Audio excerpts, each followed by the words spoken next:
মুরগির পিসটা দেখেন, জাস্ট বিশাল একটা সাইজ। আজকে অনেকদিন পরে লাল ভাত খেতে ইচ্ছে করতেছে, তো অনেকদিন হয়েছে খাওয়া হয় না, তো আজকে আর যাওয়া হয় নাই দোকানে, বাসায় নিয়ে আসছি। তো আজকে আর খাসিটা নিয়ে আসি নাই, আজকে নিয়ে আসি আলফাহাম, যেটা মুরগিরটা।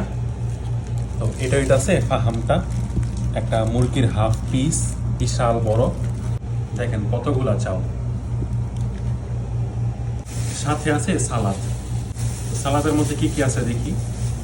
এটা আছে একটা পলিথিন, যেটা বিছায় খাওয়ার জন্য, এটা সবসময় দেয়। তো আমি যেহেতু প্লেট নিয়েছি এই জন্য এটা লাগবে না। আর সাথে এটা আছে একটা সস, একটা পেঁয়াজ দিছে, লেবু দিছে, একটা প্লেটের এই মাথা থেকে ওই মাথা হয়ে গেছে। এই আছে এই পুরা পোর্শনটা, দেখেন কি অস্থির। বিসমিল্লাহ।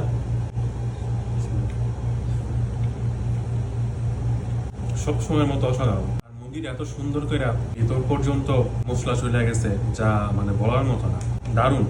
এই সসটা নেই, একটু নিয়ে নিই। সসের সাথে একটু মুরগি নিলাম আর একটু চাল দিয়া।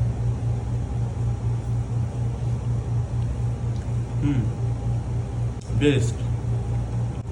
সৌদি আরবের যে অ্যারাবিয়ান খাবারের মধ্যে এটা অনেক বিখ্যাত একটা খাবার। আর মোটামুটি যারা খায় সবার কাছে এটা খুব প্রিয়, যারা সৌদি আরবে আছে বা যারা বাইরে থেকে সৌদি আরবে আসে, সবার এটা খুব ভালো লাগে। আর ইদানিং বাংলাদেশেও দেখছি যে কিছু এরকম ধরনের রেস্টুরেন্ট হয়েছে যেখানে এই খাবারগুলো পাওয়া যায়। তো যারা বাংলাদেশে আছেন, কেউ যদি না খেয়ে থাকেন ট্রাই করবেন, আর কেউ যদি খেয়ে থাকেন অবশ্যই জানাবেন যে এটার এক্সপিরিয়েন্স কেমন ছিল। ভিডিওটা সবাই লাইক কমেন্ট শেয়ার করবেন। আজকের মতো এই পর্যন্তই, ভালো থাকবেন সবাই, আল্লাহ হাফেজ।